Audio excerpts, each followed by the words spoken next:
I live here in New York City. I like it, but I don't like the nanny state part. New York has lots of restrictions on freedom. Forced unionization, rent control, strict gun laws, high taxes. Some of that's just New York City, but New York State isn't so great either.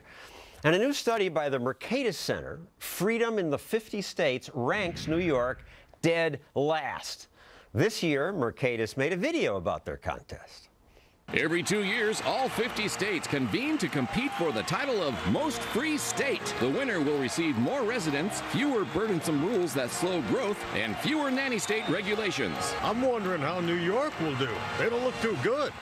No, sadly. Veronique deRugy is an economist at Mercatis, and Will Ruger wrote that study. So, Will, New York was the worst. What was the best?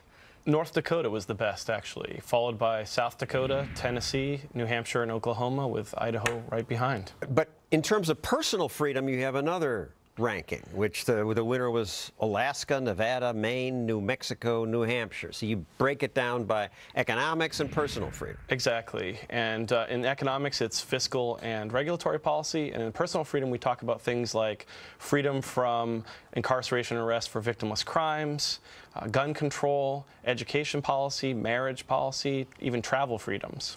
So you're saying if they allow gay marriage, that's good. You're making value judgments here.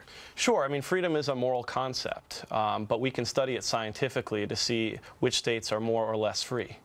And Veronique, I don't see people wanting to move to South and North Dakota that much. But do you know what's actually really interesting about this study is that it shows that people follow jobs and jobs follow freedom, economic freedom, regulatory freedom, but also personal freedom. And so basically there's a connection, and it's indirect, but it's there. And some states have, 18 states increased freedom since the last study. So that's not what you see when you watch the politicians add piles of regulation. It's all relative, right? I mean, what matters is, like, for instance, like New York has seen a lot of migration. We've seen a lot of migration out of New York. I mean, New York is still growing, but it's really actually growing at one of the slowest, right, of all the states. One of the comparisons you guys make is comparing the burden of regulations. So let's play more of your video.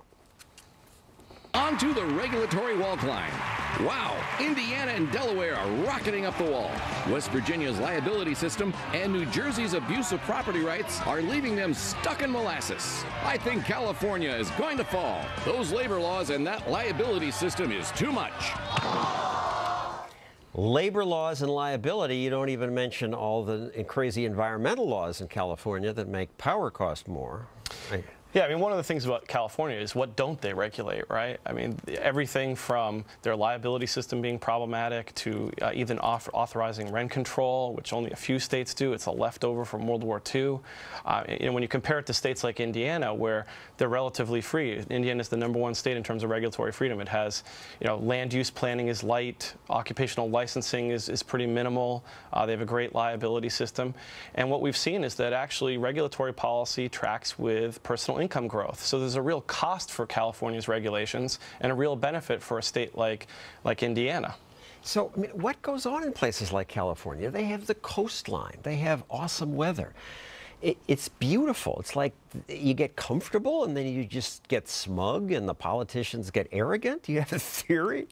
Well, I mean, all kinds of things are going on there. It's a complicated story. But what's amazing is that given all those advantages you listed, people are still voting with their feet to get out of there. And California is a wonderful place, right? Is there hardly any place better than San Diego, in my view, in terms of the weather and all the amenities? And yet you're seeing over 4% of the population escaping that state to neighboring states that are more free, including states that are personally free like Nevada. And it's not, I mean, California is not a top destination for immigrants anymore, legal or illegal, and that tells you something. When you have a lot of regulations, whatever form they take, it kills jobs, and then people don't want to go there. Yeah, and look at Illinois and Indiana for a comparison. They're right next door. Illinois even has one of the greatest cities in the country in Chicago, and yet people are fleeing Illinois. It's interesting on your rating, some states are bad for personal freedom but good in other areas. South Dakota is second overall. ranks 46th in personal freedom. Right. I mean, South Dakota has great fiscal policy, but it really needs to make improvements in the personal freedom area. It has really high victimless crime, arrest, and incarceration rates. It authorizes sobriety checkpoints. Things like that are not so great. And then there are some states actually that are kind of purple states like New Hampshire, Colorado, even Georgia, Missouri, where they actually do well in both areas. And so those are the places I see as being really attractive to people in the future as we see people desirous of freedom and voting with their feet.